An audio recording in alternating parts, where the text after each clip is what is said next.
কোরআনের কাছে কেউ যদি প্রশ্ন করে, ও কোরআন, এই পৃথিবীতে নাজিল হওয়ার আগে তুমি কোথায় ছিলে? কেউ যদি প্রশ্ন করে, কোরআনে কারীম নিজে নিজের পরিচয় শোনায়, আমি কোথায় ছিলাম শোনো।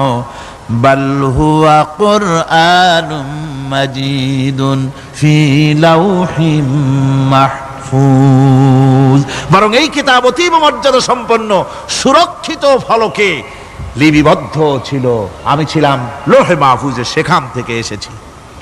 যদি কেউ প্রশ্ন করে, কোরআন কি কোরআন, তুমি কার উপরে অবতীর্ণ হয়েছ?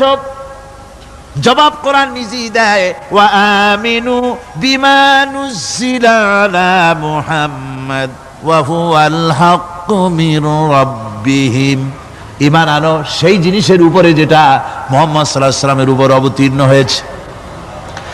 আবার অন্য আয়াতেও জবাব পাওয়া যায়, তাবারাকাল্লাযী নাযালাল ফুরকানা আলা আবদিহি লিয়াকুনা লিল আলামিনা নাযীরা।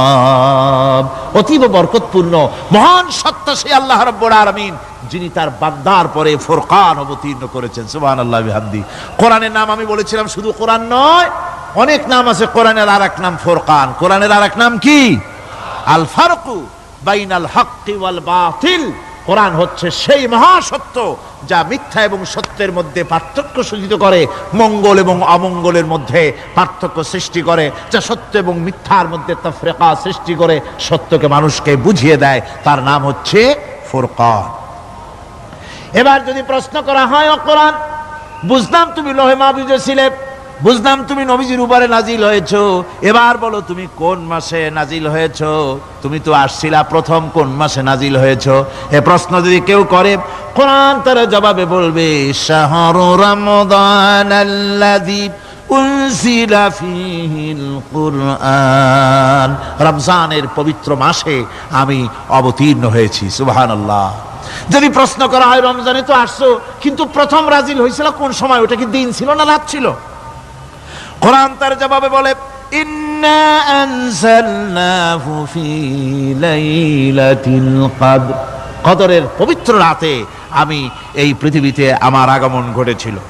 যদি প্রশ্ন করা হয়, বুঝলাম সবই, কেন নাজিল হয়েছে তুমি? এই পৃথিবীতে তোমার আসার উদ্দেশ্য কি? মূল কাজটা কি? এই প্রশ্ন যদি করা হয়, কোরআনে কারীম তার জবাবে বলে, শোনো কেন এসেছি।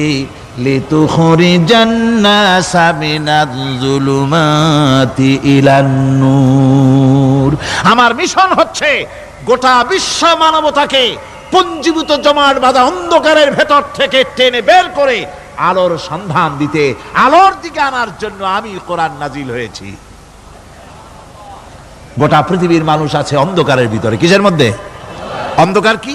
অন্ধকার হচ্ছে পুঁজিবাদ, অন্ধকার সমাজতন্ত্র, অন্ধকার ধর্ম নিরপেক্ষতাবাদ, অন্ধকার জাতীয়তাবাদ। মানুষের তৈরি করা যত মতবাদ সব কি? জোরে কোন, সবগুলি কি? অন্ধকার। এই অন্ধকারের ভেতর থেকে মানুষগুলিকে টেনে আনবে কোরআন কিসের দিকে? আলোর দিকে। এবার যদি প্রশ্ন করা হয়, বুঝলাম তুমি অন্ধকার থেকে আলোর দিকে নিয়ে আসবে, আলোর দিকে আসলে পরে ফায়দাটা কি হবে? মূল ফায়দাটা বুঝায় দাও, আসল ফায়দা কি হবে তোমারে যদি মানি?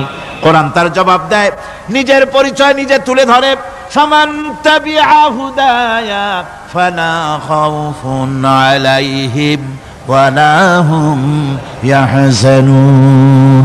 এই কোরআনকে যদি মেনে চলো, এই কোরআনের আইন যদি মানো, সমাজে মানো, ব্যক্তিতে মানো, পরিবারে মানে, রাষ্ট্রে মানো, জীবনের সব ক্ষেত্রে সমস্ত জায়গায় যদি এই কোরআনকে মেনে চলো, ফালা খাউফুন আলাইহিম, তাহলে তোমাদের কোনো ভয় থাকবে না, ওয়ালা হুম ইয়াহজানুন, কোনো চিন্তাও থাকবে না।